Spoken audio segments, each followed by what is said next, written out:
नमस्कार।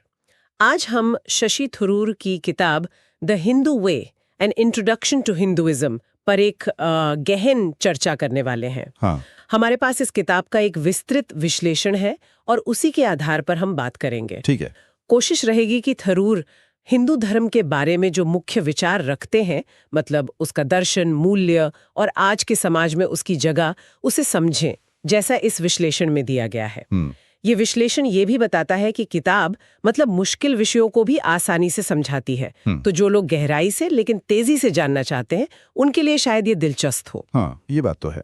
तो चलिए फिर इस विश्लेषण को परत दर परत खोलते हैं।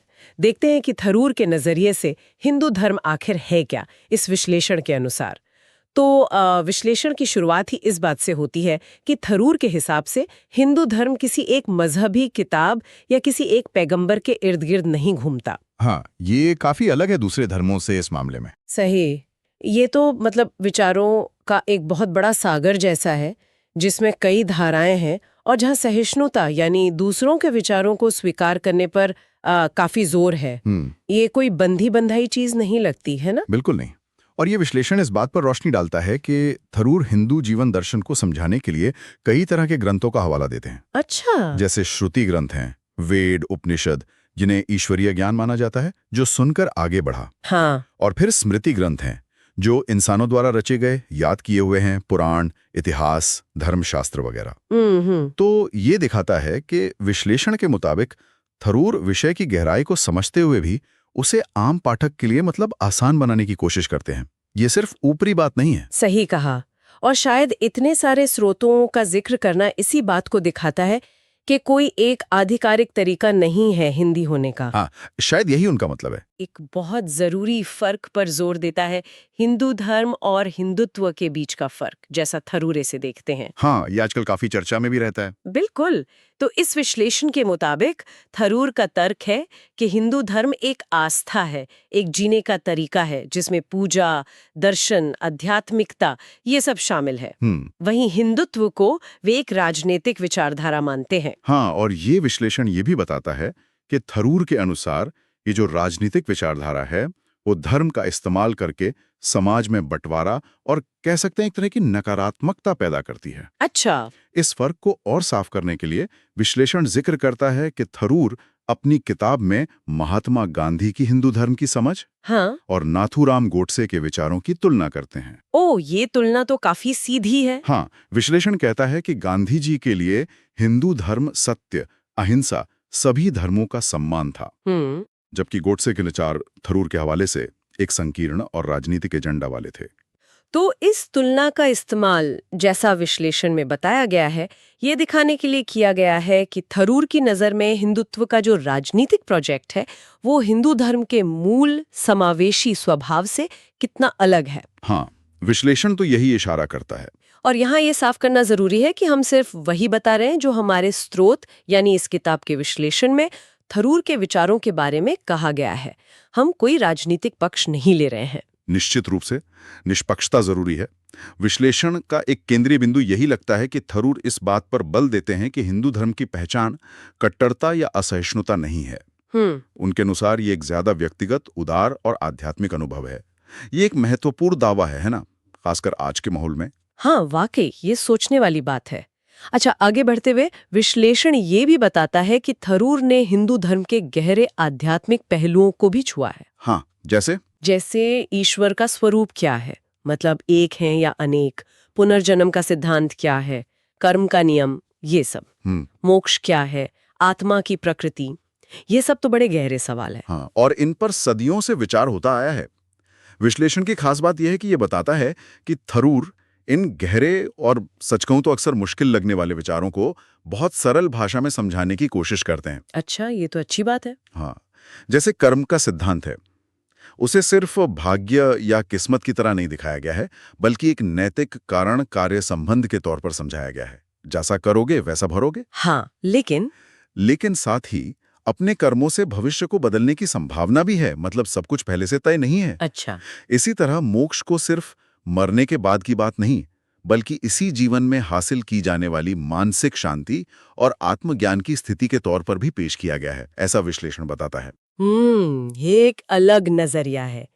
और एक और दिलचस्प बात जो विश्लेषण सामने लाता है वो ये है कि थरूर के अनुसार हिंदू धर्म में सिर्फ आस्था और भक्ति के लिए ही जगह नहीं है, अच्छा, बल्कि सवाल पूछने, शक करने और बौद्धिक बहस के लिए भी पूरी गुंजाइश है। हाँ, ये बहुत जरूरी बात है। ऐसा नहीं कि बस आंख बंद करके मान लो। बिल्कुल, ये पहलू हिंदू धर्म की उसी विविधता और सहिष्णुता वाले विचार से जुड़ता है जिसका जिक्र हमने शुरू में किया था, है ना? हाँ। सही। विश्लेषण इशारा करता है कि थरूर उपनिषदों जैसी परंपराओं का हवाला देते हैं जहां गुरु और शिष्य के बीच गहरे दार्शनिक सवाल जवाब होते हैं। तो ये दिखाता है कि व्यक्तिगत खोज, तर्क और ज्ञान को भी उतना ही महत्व दिया गया है जितना आस्था को।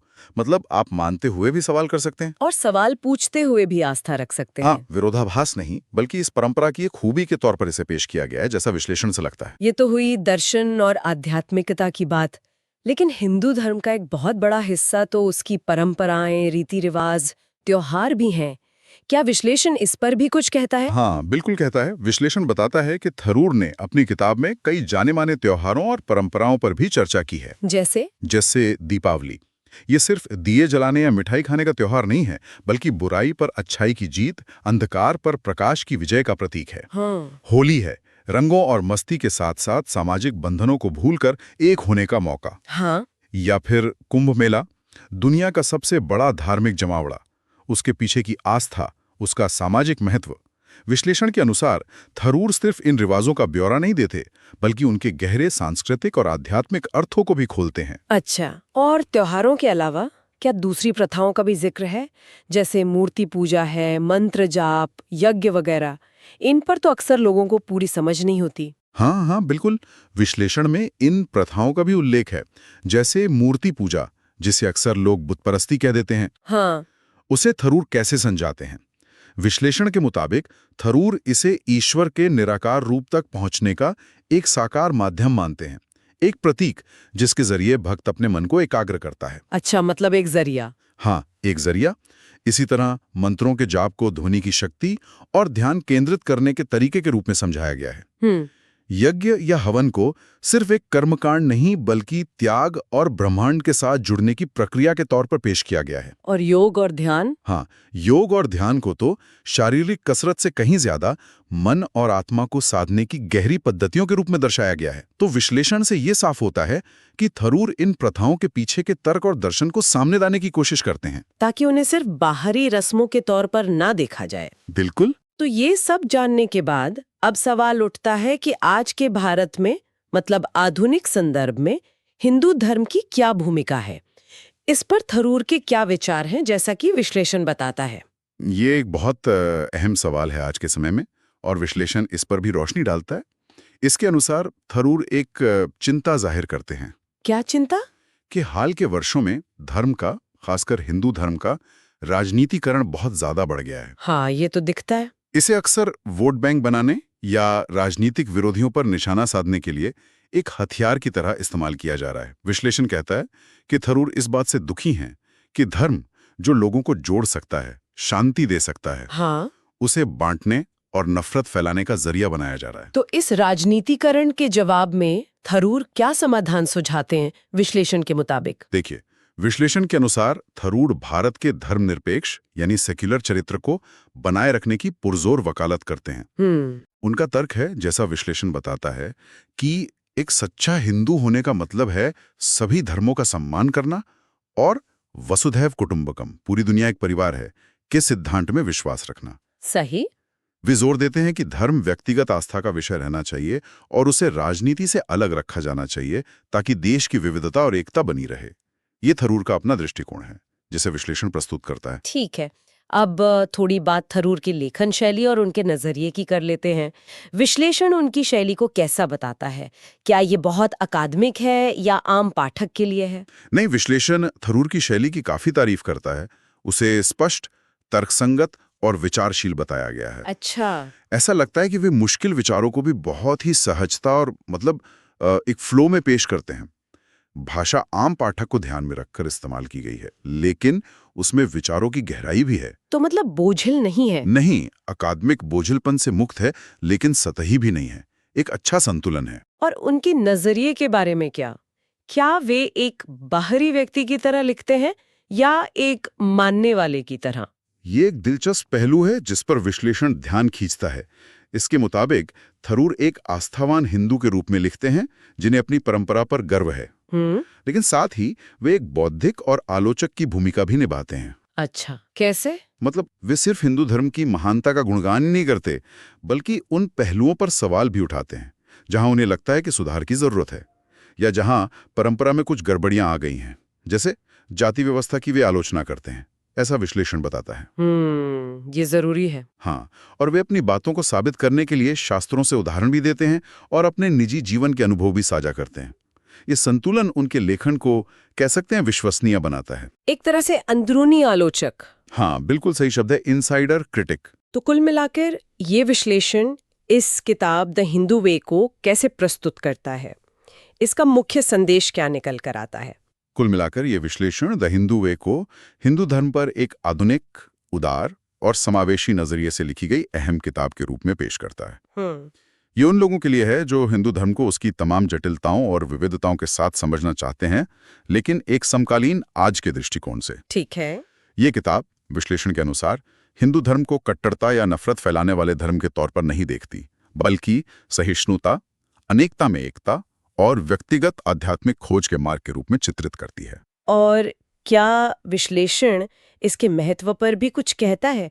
आज के समय में इसकी क्या जरूरत है? हाँ, विश्लेषण अंत में ये कहता है कि ये किताब आज के भारत में खास तौर पर प्रासंगिक है, जहां धार्मिक पहचान का मुद्दा अक्सर गरमाया रहता है ना? हाँ, बिल्कुल। ये किताब विश्लेषण के मुताबिक हिंदू धर्म को उसके सही ऐतिहासिक और दार्शनिक संदर्भ में समझने में मदद करती है और उन राजनीतिक ताकतों से सावधान करती है जो धर्म को अपने संकीर्ण मकसदों के लिए इस्तेमाल करना चाहते हैं। तो एक तरह से ये हिंदू धर्म की मूल भावना को बचाने की अपील जैसी है? हाँ, कह सकते हैं। जैसा थरूर उसे समझते हैं और जैसा ये विश्लेषण प्रस्तुत करता है, ये एक तरह से हिंदू धर्म की आत्मा को बचाने की पुकार है। तो ये थी शशि थरूर की किताब द हिंदू वे के हमारे पास मौजूद विश्लेषण से निकली कुछ अहम बातें। हिंदू धर्म की प्रकृति, जैसा थरूर उसे देखते हैं, हिंदुत्व से उसका कथित अंतर, इसके गहरे आध्यात्मिक और दार्शनिक पहलू, इसकी रंगारंग परंपराएं और आधुनिक भारत में इसकी भूमिका और चुनौतियों पर थरूर के विचार, जैसा कि विश्लेषण में बताया गया है। हाँ, और ये विश्लेषण थरूर द्वारा हिंदू धर्म को एक विविध व्यक्तिगत आस्था और जीवन शैली के रूप में और हिंदुत्व को एक अलग राजनीतिक विचारधारा के रूप में प्रस्तुत करने पर काफी जोर देता है। इससे ये विचारणीय प्रश्न जरूर उठता है ना? कि आज के समय में जब धर्म और राजनीति अक्सर एक दूसरे में उलझे जाते हैं, कोई व्यक्ति अपनी निजी धार्मिक आस्था और उस आस्था की सार्वजनिक या राजनीतिक अभिव्यक्ति के बीच संतुलन कैसे स्थापित करता है या कैसे कर सकता है? ये एक ऐसा सवाल है जिस पर हम सभी को शायद सोचने की जरूरत है।